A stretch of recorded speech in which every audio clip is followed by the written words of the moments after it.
नमस्कार दर्शकों, बहुत बहुत स्वागत है आप सभी का, आप सभी के पसंदीदा कार्यक्रम खास मुलाकात आशु भाई गुरुजी के साथ में। और मैं हूं आप सभी के साथ ज्योति आर्या। दर्शकों, आज भी गुरुजी हमारे बीच में पहुंच चुके हैं और बात करने वाले हैं आपके हाथों को लेकर। आपके हाथों में तिल हो या निशान हो, आपके शरीर में किस तरीके की ऊर्जा का प्रवाह करते हैं या फिर आपके जीवन में कैसी ऊर्जा का प्रवाह करते हैं, ये सभी आपको बताएंगे। तो चलिए बिना देरी के स्वागत करते हैं गुरुजी का। गुरुजी, बहुत स्वागत है आपका। नमस्कार दोस्तों। अच्छा गुरुजी, तिलों के बारे में हम जान रहे हैं, तो कई सारे लोग ऐसे होते हैं जिनके ना आगे हाथ में तिल होता है ना पीछे हाथ में तिल होता है, एकदम साफ सुथरे प्लेन हाथ होते हैं, तो क्या ये शुभ नहीं है? ऐसी बात नहीं है दोस्तों, तिल होना ज़्यादा शुभ है। अब रोटी तो है ही है, लेकिन रोटी पर किस प्रकार की सब्ज़ी रखी है ये भी डिपेंड करता है ना। तिल एक तरह की सब्ज़ी है। अब सब्ज़ी में कोई करेले की सब्ज़ी खाता है, कोई भिंडी, तोरी, टमाटर, कुछ भी। लेकिन सबसे बड़ी बात यह है कि अगर प्लेन हाथ भी है और कोई माउंट उठा हुआ है तो वो शुभ है। और यहाँ पर गड्ढा है, क्रॉस है, कांटा है, बहुत सारी रेखाएं हैं, तो उसका मतलब हाथ आपका शुभ नहीं है, चाहे तिल है चाहे नहीं है। अगर आपके हाथ में बहुत सारी रेखाएं हैं तो ये अशुभ हाथ है। आप इस हाथ को किसी भी एंगल से शुभ नहीं कह सकते।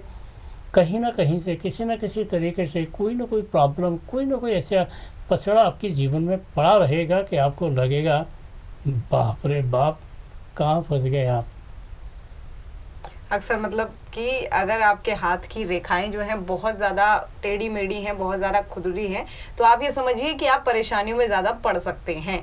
लेकिन गुरुजी, उन हाथों के बारे में भी बताइए जिन हाथों में रेखाएं कुछ ही होती हैं और स्पष्ट होती हैं, गहरी होती है, उसका क्या संकेत है? हाँ दोस्तों, अगर आपके हाथ में रेखाएं बहुत कम हैं, गहरी गहरी रेखाएं हैं, गहरी रेखाएं हाथ में हमेशा शुभ होती हैं।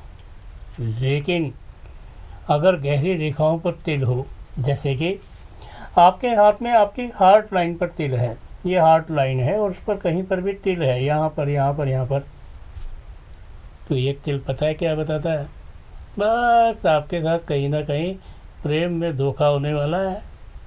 यानी कि प्रेम में आपके साथ चीटिंग होगी।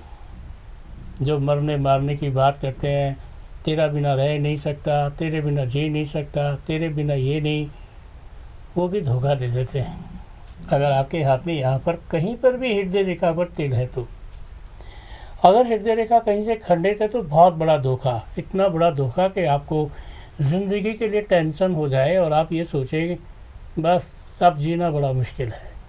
क्योंकि याद रखना, जब आप ये सोच लेंगे कि जीना बड़ा मुश्किल है तो बड़ी प्रॉब्लम है, फिर तो सोचना और समझना एक थोड़े से दूर डिस्टेंस की बात है, फिर उसे आप नज़दीक में नहीं सोच सकते हैं।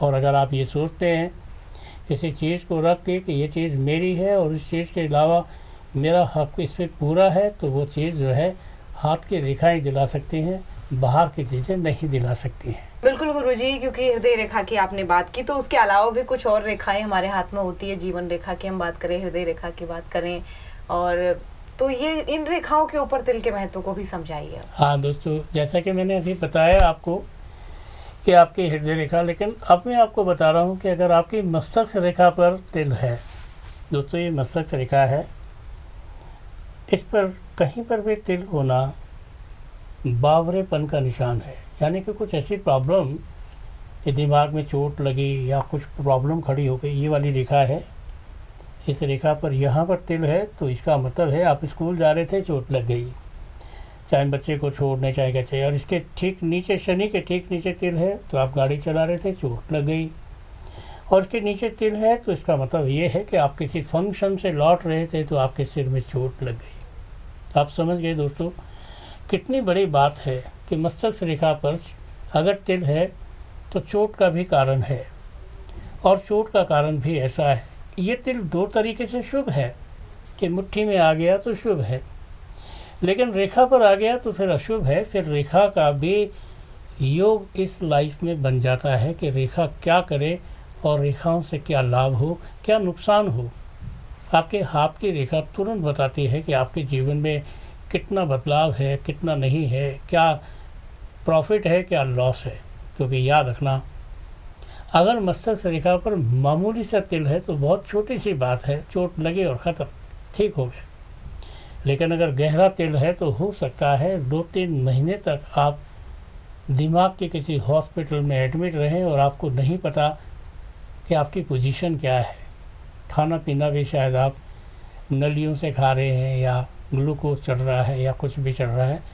तो एक भयंकर समस्या है, आपको डरना नहीं है। मैंने आपको भी बताया था कि हर तिल हाथ से रिमूव हो सकता है और तिल बन भी सकता है। तो आप हमेशा याद रखें कि अगर आपके हाथ में कोई बुरा तिल है तो आप उसे किसी भी प्रकार लेज़र पद्धति से आप उसे हटवा सकते हैं, और लेज़र जो है वो स्किन के डॉक्टर जो है उनके पास हो सकता है। और सबसे बड़ी बात इसका समाधान तो यही है कि इस वीडियो के माध्यम से आपको ये तो पता चल जाएगा कि कहाँ पर आपका तिल होना शुभ है, कहाँ पर अशुभ है। अगर मुट्ठी के अंदर भी है तो मुट्ठी के अंदर भी कौन सा स्थान उसके लिए शुभ है, उसके बाद से आप फैसला ले सकते हैं कि आपको तिल बनवाना है या फिर हटवाना है। अब क्योंकि इतनी महत्वपूर्ण बातें हो ही रही हैं तो गुरुजी एक और बहुत महत्वपूर्ण बात बताइए। हमने देखा है कई बार हाथों में रेखाओं के बीच में ही एक क्रॉस का निशान होता है, कईयों के उसके ऊपर भी तिल हो जाता है, कईयों के बिना तिल का भी। क्या वो क्रॉस जो एक्स अंग्रेजी में बनता है उसका कोई महत्व है? हाँ दोस्तों, आप ध्यान से देखो तो मेरे हाथ में यहाँ पर दोनों रेखाओं के बीच में क्रॉस बनता है। हृदय रेखा और मस्तक रेखा के बीच में क्रॉस बनता है। और किसी भी व्यक्ति के हाथ में अगर मस्तक रेखा और हृदय रेखा के बीच में क्रॉस बनता है तो इस क्रॉस को हम लक्की क्रॉस कहते हैं। जिसके हाथ में ये क्रॉस होता है ऐसे व्यक्ति जो हैं सजग रूप से सफल होते हैं, और ऐसे व्यक्ति जो हैं उनकी सफलताएं जो हैं उनके जीवन में बार बार आती हैं। बार बार ऐसे लोगों के जीवन में सफलताएं आती रहती हैं और ये सफलता का प्रतीक है। लेकिन अगर ये क्रॉस कहीं से खंडित है तो आप अपनी सफलता को खुद ही ख़राब कर देते हैं। आप कितने भी सफल हैं, धन लुटाने लगते हैं, बेकार में किसी की बातों में आ जाते हैं, बेकार के कामों में लग जाते हैं, जुए सट्टे या शेयर में घुस जाते हैं, तो फिर आपको लाभ की जगह नुकसान होने लगता है। और आप जानते हैं अगर किसी को भी लाभ की जगह नुकसान होने लगे तो इसका मतलब ये है कि वो क्रॉस जो है क्रॉस कर गया आपके जीवन को। दोस्तों ये बात ये भी जान लो कि एक क्रॉस जो है अगर यहाँ पर है तो ज़्यादा अच्छा है, और थोड़ा दूर है तो फिर थोड़ा प्रॉब्लम थोड़ी दूर है। उसका मतलब यह है कि आप उसको अपने जीवन में ये सोच कर चलें कि अभी जो मेरे जीवन में सब कुछ है उसमें अच्छा समय आने में थोड़ा टाइम है, और जब अच्छा समय आने में टाइम है तो बस समझ लो कि आपका जो जीवन है वो आपके जीवन के लिए कुछ विशेष रहने वाला है, कुछ अच्छा रहने वाला है।